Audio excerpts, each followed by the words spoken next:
Dear Patriots, before the news starts, please subscribe to our patriotic channel by clicking the subscribe button. Give us a thumbs up to this video. Don't forget to leave your opinion below in the comments section. Share the news on Facebook and Twitter so you friends see it. Thank you. Putin claims he can't respond to Mueller's charges if those involved didn't violate Russian law. Russian President Vladimir Putin said Friday the Kremlin can't respond to charges that Russian nationals meddled in the 2016 president election if those involved did not violate Russian laws. Putin said during an interview with NBC News' Megyn Kelly that he cannot know whether Russian law was violated and would need to first see what they've done. "You have to understand what it takes is an official request to the general prosecutor of the Russian Federation," Putin said, of taking action on those that were indicted. "Give us a document, give us an official request." 13 Russian nationals and 3 Russian entities were indicted by special counsel Robert Mueller last month with an illegal information warfare scheme to disrupt the 2016 presidential election and assist Donald Trump. Kelly said that Putin said the same thing when she last interviewed him in June 2017 before the latest indictments. Putin contended that he cannot take action unless it goes through official channels, not through the press or yelling and hollering in the United States Congress. Putin has previously denied that Russia tried to influence the 2016 election.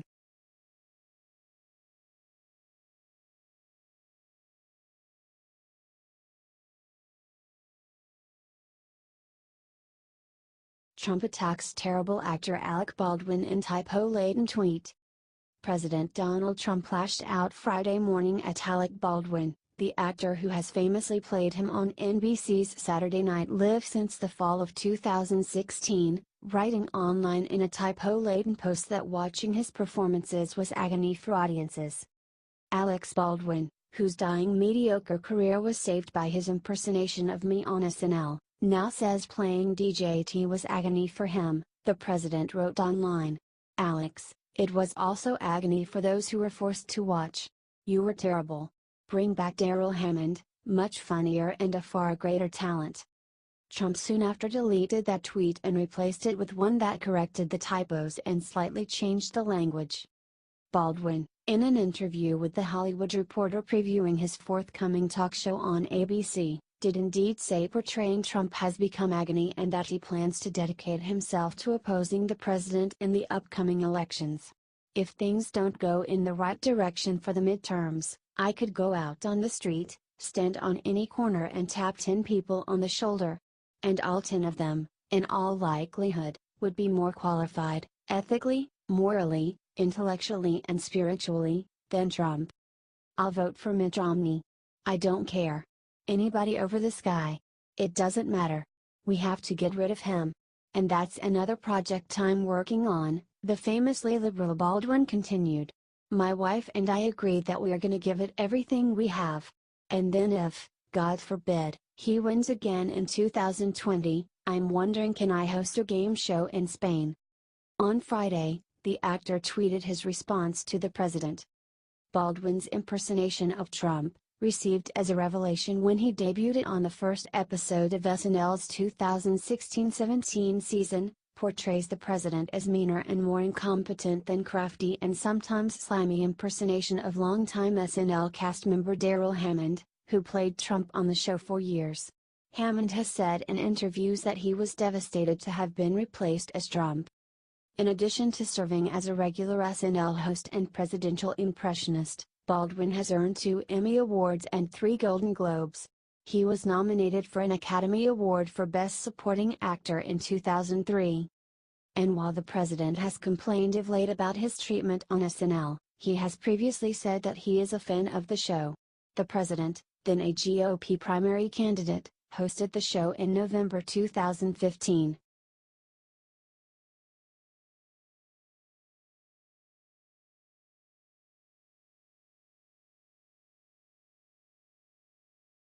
Trump's tariff plan pushes NAFTA talks to the brink.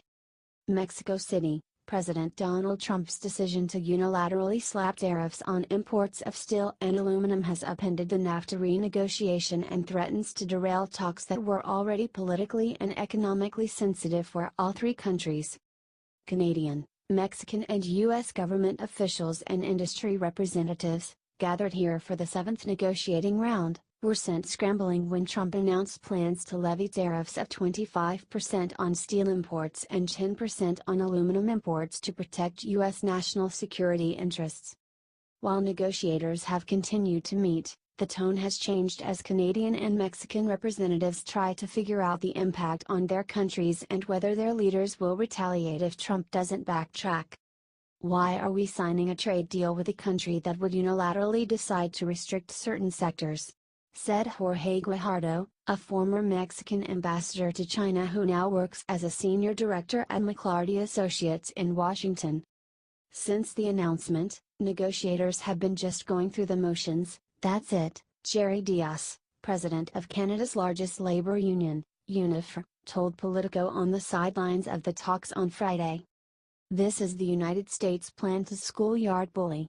This is the United States saying, listen, the trade agreement is going to be based on our rules, or there's not going to be a trade agreement at all, Dias said. It's best for us to just understand that up front and walk away. Others closely involved in or following the talks downplayed the idea the tariffs would lead any country to withdraw from the agreement, but there is consensus that Trump's play will make an already contentious negotiation only more difficult. The U.S. has put forward proposals on issues including dispute settlement, government procurement and automotive rules of origin that its NAFTA partners have found unworkable, and now they are even less likely to find reason to compromise. Once it becomes political, you have to have a winner, you have to have a loser, and that just makes it more difficult, Guajardo said. Both Canada and Mexico, which together account for about 90% of U.S. steel exports, hold out hope they might be carved out of the final tariff decision, which the White House is expected to finalize sometime next week.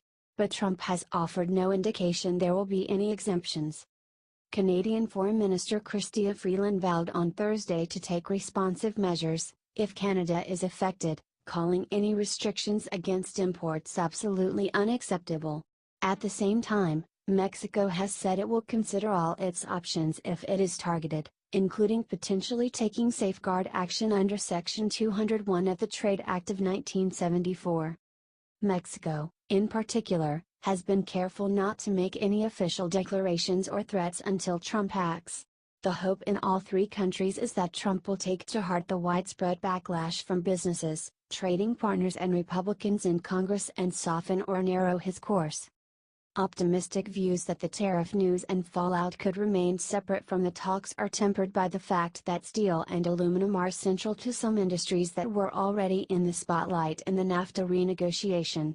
Autos, for example, have emerged as one of the thorniest policy issues, and talks on rules of origin could now be deeply affected by the forthcoming tariffs.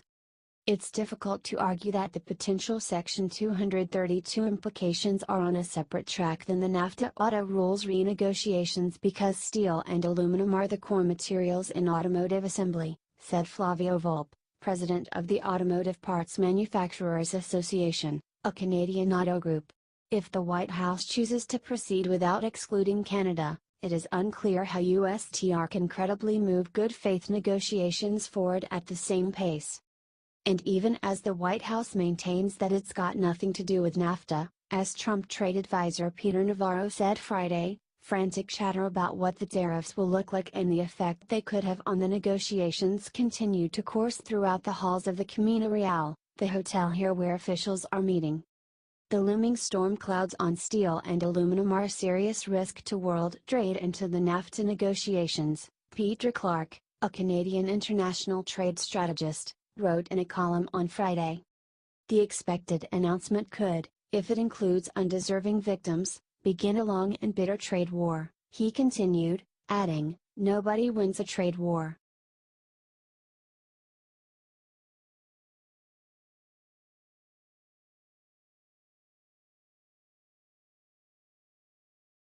Secret Service man fatally shoots self outside White House. A man fatally shot himself outside the White House on Saturday, according to the Secret Service, sending the building into lockdown following reports of shots fired near the North Lawn. In a statement, the Secret Service said a white male approached the vicinity of the North White House fence and fired several rounds just before noon. At this time, the Secret Service does not believe any of the shots were directed at the White House. No others were injured during the incident. The name of the deceased is being withheld until his family can be notified.